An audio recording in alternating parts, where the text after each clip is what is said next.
Living in a city, you know you have to survive. You gotta keep that train alive. I don't know what that part of the song is. Cat, I was gonna begin earlier, but I had a very bad apple and it's made me very nauseous. Nauseous? There's definitely a T sound in that, so give me a second. I'm still nauseous from having it. Ugh. That was not a good apple.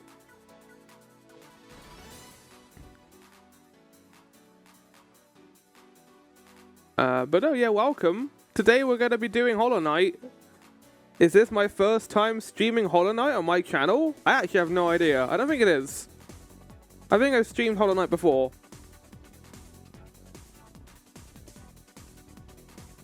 But yeah, in case anyone's curious, no, we're not streaming Silksong today. If you have played Hollow Knight, you're safe watching this stream. I haven't got like a pre-order copy of Silksong right now. It doesn't even exist. Everyone's getting this game out on the day it comes out. No, let's get through the news, shall we? Let's get through this.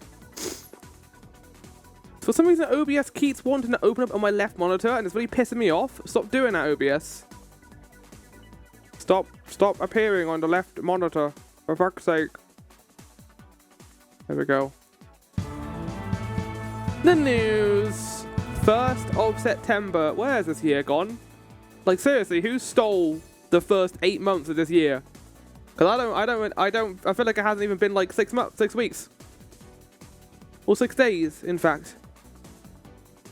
But no, yeah, we're going to be doing Hollow Knight today, Area Randomizer. This is basically me going through Hollow Knight again and trying to increase my hype levels of Silksong. I am excited for Silksong, don't get me wrong, but this is just kind of there to get my bearings. I'm not replaying all of Hollow Knight again. I feel like that's a very easy trap to fall into with Silksong coming out soon. I think that's a terrible idea, personally, because you're going to get burnout and you're not going to enjoy Silksong as much. I think doing it this way, where you have, like, you know, a 3-hour, just kind of a quick revisit of Hollow Knight is better than playing it entirely and then getting burnout. Of course, you might not get burnout easily. You might actually have no problems of playing both of these games back to back, but I definitely do. So I'm gonna enjoy this now, and then on Thursday and maybe Friday, chat. There might not be a Friday stream because I might be doing Daggerheart, and I want to have time for that. Maybe I'll do, or maybe I could do a Friday stream, but only do like the first like couple of hours. We'll see. Need to remember when that is. It was Friday.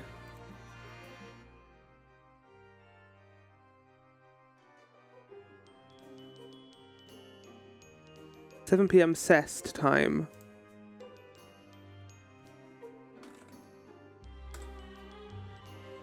Oh, no, yeah, okay, that's fine. Central Europe time, I think is what that stands for. This music's lovely. Gravity Rush. So yeah, Silksong long streams. Be ready for very long streams of Silksong this end of this week. I might even do another one if I really want to play more. But I'm very excited to play more of this. Alongside that, chat, I did have a chance to finish Crown of Candy on the weekend. This is the Dimension 20 tabletop series run by Brennan Lee Mulligan. I've been watching it in preparation for Campaign 4 of Critical Role, where he's going to be DMing it.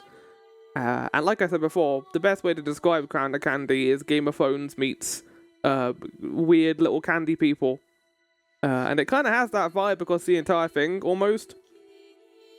Like, some really fucked up stuff happens, and you can kind of feel that tone just carry it all the way through till the end. I will say, my only real complaint with this show is that I feel like it could have done with a couple more episodes towards the end. I think the final battle was really cool in how it was orchestrated. It was kind of like this big, large-scale war in tabletop D&D, which I haven't really seen before. But it did lead to a lot of the plot lines as kind of ending like 2 seconds. Some of the plot lines resolutions I think were a bit too quick, and it just kind of ended in a very expedient but fine manner. It's not like God of War Ragnarok where the ending is like shorter than fucking Ironwood is. It was like 2 streams, so we got a good substantial amount of war at the end of it, at least. But I kind of wanted a more personal battle at the end, like a fight in like a room. But that's fine. I don't mind the D&D, the kind of the war scale they went with for it. It was interesting. It was a cool way to end the show, and I very much had a good time with it. I'll definitely be watching the prequel to that, called The Ravening War. But I'm not done with D20. That was part 1 of my homework. Part 2 is going to be doing Escape from the Bloodkeep, which is another Dimension 20 show, which doesn't have all the cast from this. It actually has Matt Mercer in it, which is why I'm watching it, because I want to see Matt as a player as well, and this will be a good opportunity for that. And then after this, I'll probably be watching EXU Calamity, but I'm going to be treating that a little bit differently. I think I'm going to be actually watching that, not just having it on in the background while I do something else. I found watching Crown of Candy, and this is a good bit of advice for people who want to watch this show. For the first, 2 episodes, you need to, lock in with the characters, because otherwise you're going to be really confused what's going on. With certain background characters and later plot lines. Make sure you know the majority of the names and where they come from and their relations, and that's about it. I also got some Critical Role talk. So whenever I do my walks or I'm at work doing some stuff just at the computer, I tend to just have a podcast on in the background, and that's when I watch Campaign 2 for the most part. I tend to have Crown of Candy on in the background when I'm back at home. But with this, I can't really have this. I don't really have it on in the background. More so to have it, I'm just listening to it instead. And I've been enjoying the last couple of episodes. I will say the pacing slowed down a whole bunch.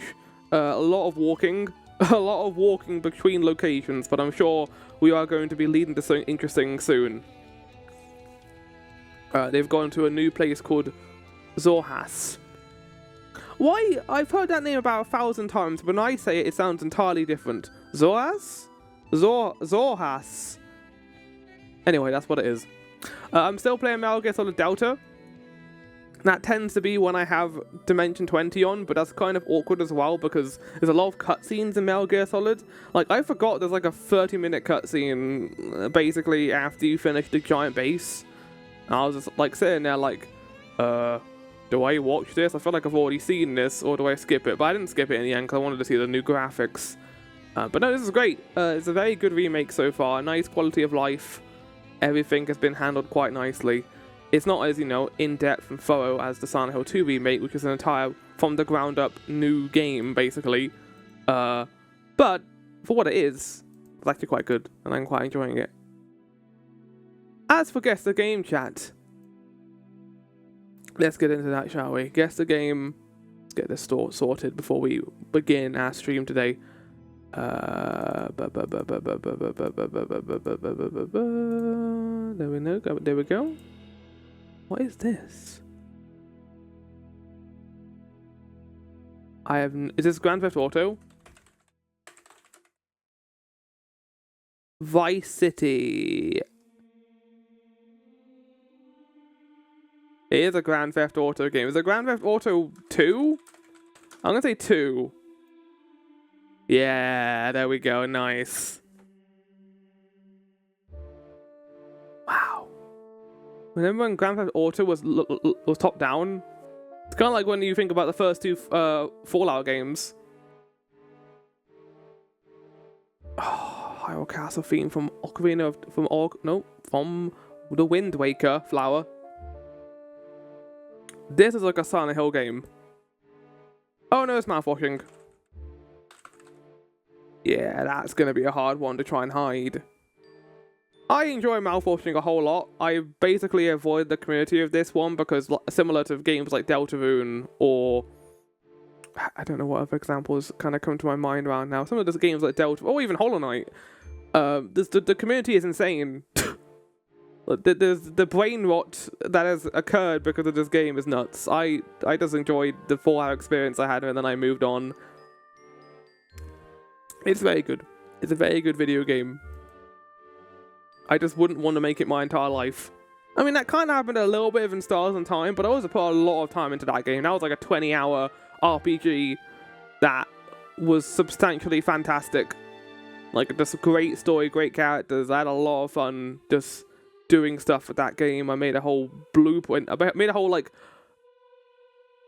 day-to-day diary of what I did in that game, and it was a lot of fun. I'm not going to do the same as Silksong. I'm probably just, yeah, like I said with Silksong, I'm just going to be doing what I want with it. I'm not going to be like doing any crazy overlays or gimmicks of this series. I'm just going to play the game and do what I find most enjoyable, I think. That's the best way of handling it, because I could, you know, go on along the lines of being like, oh, let's have like a map, and I have to add notes to it on Pure F. No, I don't, that's not how I tend to play Metroidvanias. Like, at one point, that's why I tried to do with a couple Metroidvanias, but it just ended up, like, adding on so much unnecessary time to the game. I feel like I've heard the song so much from Rainwave.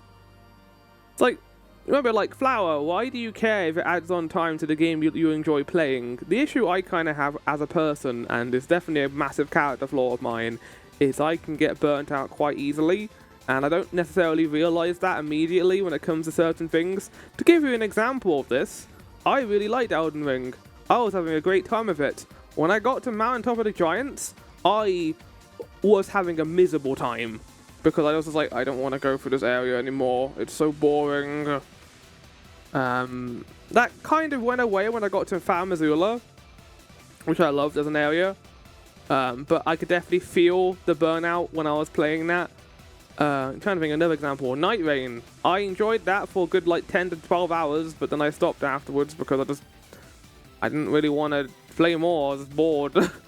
I don't play Elden Ring just for the combat, really. I play Elden Ring for the cool locations and the different bosses. If I've been doing the same stuff over and over again to get to a new goal, I tend to get burned out quite quickly, which is why I don't play roguelikes, because I'll play it for 3 hours and then get bored.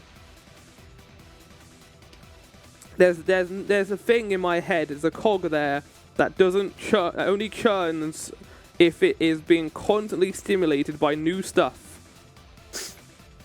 Saying that though, I like when it comes to story games like visual novels, I don't really get burnt out because there's always something new occurring with those types of games, and that's also why I like Metroidvanias, because they're not limited to being certain scripted events that happen and are repetitive. Metroidvanias will continue to grow and expand upon themselves as the areas grow and interconnect and go back, and it's really satisfying going back and finding collectibles as you become stronger.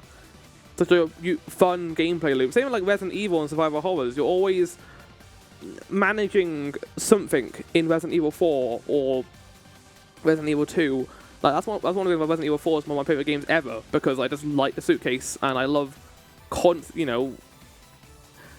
having that feeling of innovation. That's why I don't really mind Resident Evil 4 being a long game, because I just want to play more of it. I don't mind it being longer than other forms of content.